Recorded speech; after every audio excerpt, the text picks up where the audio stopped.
सज्जनों के मित्रों, अच्छा बड़ा खूबसूरत स्टेज सजे है।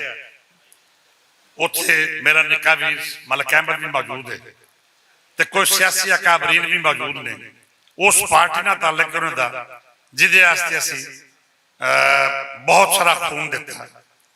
असलम गिल साहब मौजूद ने।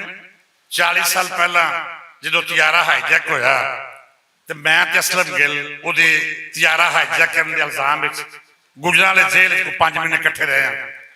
तो मैं उदों पीपल पार्टी का जनरल सैकटरी सन डिस्ट्रिक्ट गुजरांवाले का। सो बड़ा खूबसूरत स्टेज है। इस हवाले नाल मैं क्योंकि पंजाब की गल करना इस तरह प्रोग्राम है क्योंकि मैं ऑर्गेनाइजर चुना लम्मी गल नहीं करांगा, बड़ी मुश्किल है एक दो पॉइंट रेस करांगा। पहली गल तो नदीम साहब ने बड़ा जिक्र किया पंजाबी सहाफत के हवाले नाल। मलिक अहमद यकीनन स्पीकर पंजाब असैम्बली ने और पिछले दिन जो भुलेखा अखबार के इश्तिहार ते बंदिश लगी तो वाहद आवाज से असैम्बली चो मलिक अहमद खान सी जिन्ना पंजाबी अखबार के इश्तिहार की बहाली वास्ते अपनी कोशिश से कावश की। सो मैं मशहूर हाँ इन्हों का। इन्हों की कावश कुछ ना कुछ बराबर हुई। चलो अगर 100% के 5-10% इश्तिहार पंजाबी अखबार में मिलने शुरू हो गए। मैं अज उन्होंने बेनती करांगा कि जनाब अपना पूरा टेल ला के अपने इख्तियारात इस्तेमाल करके उस कानून से अमल कराओ जिहड़ा पंजाब असैम्बली ने अज तो बहुत पहला परवेज के दौर पास किया कि पंजाबी अखबारात मीडिया का 5% कोटा दिता जाएगा। सो मैं तवक्को रखना मलिक अहमद तो कि वो इस हिस्से च अपना फर्ज ते कर्ज पूरा करने की कोशिश करेंगे। हुण मैं आना बड़े मैं सिर्फ पॉइंट रेज करके निशानदेही करना चाहांगा, गुफ्तगू करांगा। पंजाब की वंड के मसलियां से यकीनन जिन्ने लोग स्टेज पर मौजूद ने एक कमिटेड पंजाबी ने और मैं समझदा कि उनका ओढ़ना छोड़ना ही पंजाबी है। लिहाजा पहली गुजारिश है कि पंजाब की वंड से जिहड़े तनाजे खड़े किए जा रहे हैं इन्हों रोकने की कोशिश की जाए और इस हिस्से ये तमाम हिसाब अपना किरदार अदा करें।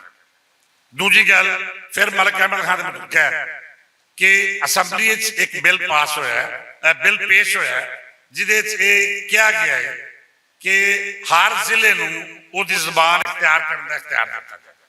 मैं समझदा कि यह बिल नाकाबिल कबूल है और इस हिस्से सानूं बिल नूं वापस लैण या बिल की तरमीम करने की लोड़ है। अगर एक कट्टा खोल दिता गया कि हर जिला अपनी बोली नूं इख्तियार करने का या उसका निसाब बनाने का इख्तियार है तो असीं दे अगे साडे कोल कोई दोस्त ने जिहड़े सराइकी नूं पंजाबी नहीं समझदे। हालां मैं समझदा कि सराइकी पंजाबी का हिस्सा है। कोई दोस्त नवें उस गल ते पै गया कि पठवारी भी पंजाबी नहीं। सो एक नवा कट्टा खुलेगा। मलिक अहमद खान साहब को इस हिस्से अपना इख्तियार इस्तेमाल करना चाहिए और उस हिस्से समझने आ कि यह बिल अगर पास होएगा तो बहुत सी नुकसान होएगा पंजाबी अखबार का। तीजी आखिरी गल जिहड़ी मैं अकाबरीन नूं पेश करांगा वो ये कि तुसीं पंजाबी हो, पंजाबी ते असीं मान करने और इस खित्ते दी बोली पंजाबी है। बिलखसूस अज जिस बाबे के उर्स के हवाले असीं इकट्ठे होए हां ओहदी सारी तालीमात पंजाबी है। बाबा फरीद, बुल्ले शाह, सुल्तान बाहू, मियाँ मोहम्मद बख्श उन्होंने तमाम तालीमात पंजाबी ने।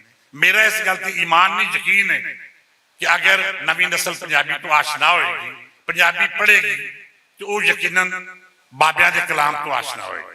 वो बाबा फरीद को पढ़ सकेंगे, सुल्तान बाहू को पढ़ सकेंगे, मियाँ मोहम्मद बख्श पढ़ सकेंगे, बुल्ले शाह पढ़ सकेंगे। और अगर नवी नस्ल बाबिया के कलाम पढ़ने से कामयाब होती है तो यकीनन वो एक अच्छा मुआशरा तखलीक देने में कामयाब होंगे। और इस गल नाल ही मैं अपनी गल को खत्म करना कि पंजाबी नूं पंजाबी ज़बान का जरिया तालीम बनाने वास्ते तमाम अकाबरीन नूं कोशिश ते कावश करनी चाहिए। अज तो 3 महीने पहला एक बिल करारदाद पास हुई थी वह भी इतफाक नाल मलिक अहमद खान साहब की मौजूदगी पास हुई थी कि पंजाब विच पंजाबी नूं जरिया तालीम बनाया जाए, लाजमी जरिया तालीम बनाया जाए। अच्छा वो तो मैं उस असैम्बली मौजूद था। कोई दोस्तों उत्ते सराइकी MPs ने इतराज किया लेकिन उन्होंने इतराज के बावजूद मलिक अहमद खान साहब ने वो करारदाद पास करवाई कि पंजाब पंजाबी नूं जरिया तालीम बनना चाहिए। सो अज की इस कॉन्फ्रेंस के मैं मुद्दे ये बुनियादी गल यही अर्ज करांगा कि पंजाबी ज़बान जरिया तालीम बनाया जाए और पंजाबी दे और पंजाब दे ਮੁੱਢਲੇ ਮਸਾਇਲ ਤੇ ਗੌਰ ਕੀਤਾ ਜਾਏ। ਇਹ ਸਾਡੀ ਲੀਡਰਸ਼ਿਪ ਦਾ ਇਖਤਿਆਰ ਵੀ ਹੈ ਔਰ ਜ਼ਿੰਮੇਵਾਰੀ ਵੀ ਹੈ। ਬਹੁਤ ਸ਼ੁਕਰੀਆ।